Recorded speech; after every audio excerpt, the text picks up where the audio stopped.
जो तीनों कानूनों को रद्द करने के पक्ष में है या संशोधन करने के पक्ष में है आप? हम तीनों कानूनों को रद्द करने के पक्ष में हैं।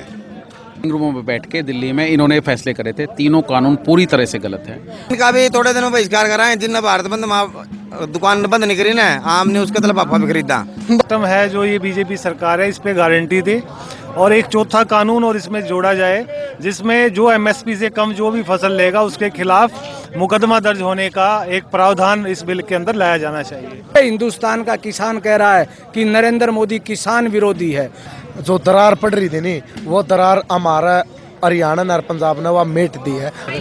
सरपंच साहब, बस एक बात जानना चाहता हूँ कि आप इसको सही मानते हैं या गलत मानते हैं? नहीं, किसान की आवाज़ है, किसान कभी गलत नहीं करता। किसान सरकार ये सुनिश्चित कर दे किसानों के लिए जो एमएसपी है उससे कम फसल नहीं बिकेगी उससे।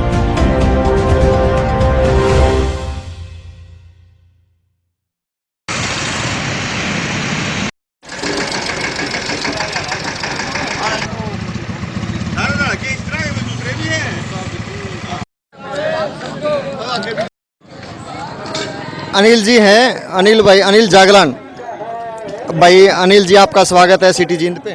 धन्यवाद पवन जी। अनिल जी, अब आज आप धरने पे यहाँ बैठे हैं तो कैसे देखते हैं धरने को? धरने को मैं बहुत ही बेहतर दृष्टि से देखता हूँ। किसानों में इतनी बढ़िया एकता और इतनी बढ़िया व्यवस्था और इतनी बढ़िया शांति पूर्वक धरना चलाए हुए हैं और मैं विशेष तौर से उन बच्चों का धन्यवाद करता हूँ जिन्होंने बिल्कुल चाय और हुक्का और पानी का बहुत बढ़िया इंतज़ाम किया हुआ है। जो हमारे आने वाली पीढ़ियां हैं वो संघर्ष को भली भांति समझती हैं और हमारी आने वाली पीढ़ियां पूर्ण रूप से तैयार हैं किसान को बचाने के लिए, खेती को बचाने के लिए। अनिल जी, आप किसान के बेटे भी हैं और काफ़ी धर्मशालाओं में आप पदाधिकारी भी हैं और गुजरात भी रह के आ रहे हैं और इटल निवासी भी हैं, तो आपने बहुत चीज़ें देखी हुई। मोदी का अपना एरिया भी देखा है, हरियाणा सरकार को भी देख लिया, कांग्रेस पार्टी को भी आपने देखा। तो मैं केवल ये जानना चाहता हूँ कि कांग्रेस पार्टी या किसान, सरकार ये कह रही है कि ये सारा जो तंत्र है ना, ये कांग्रेस पार्टी कर रही है, विपक्ष कर रहा है।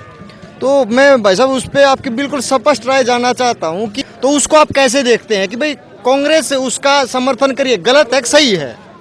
नहीं, मैं सबसे पहले तो आपको गुजरात के विषय में बताना चाहूँगा। पिछले 15 सालों से मैं वहाँ खेती भी करता हूँ और अपना व्यवसाय भी करता हूँ। सन 2007 के अंदर कच्छ डिस्ट्रिक्ट के अंदर एकदम से जब नरेंद्र मोदी जी मुख्यमंत्री थे, हमारे 1000 किसानों के जो इंतकाल हैं वो रद्द कर दिए थे।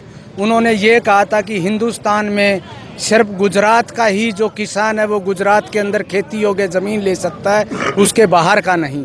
सिर्फ उसका एक ही मोटो था। जो हमारे सबसे पहले इंतकाल रद्द किए थे वो 2007 में जो मुंद्रा पोर्ट अडानी की है, जहाँ हरियाणा पंजाब के किसान आजू बाजू उसके बैठे हुए हैं, सिर्फ और सिर्फ अडानी ग्रुप को देने के लिए वो हमारे दाखिले रद्द किए गए थे, ताकि जो हमारे किसान मुद्रा पोर्ट के आसपास बैठे हुए हैं उनको डरा धमका के वहाँ से भगाया जाए और सस्ती ज़मीनें दी जाएं। नरेंद्र मोदी जी की शुरू से ही पॉलिसी रही है कि वो उद्योगपतियों को बढ़ावा दें और खेती वालों को ज़्यादा से ज़्यादा नुकसान पहुँचाया जाए।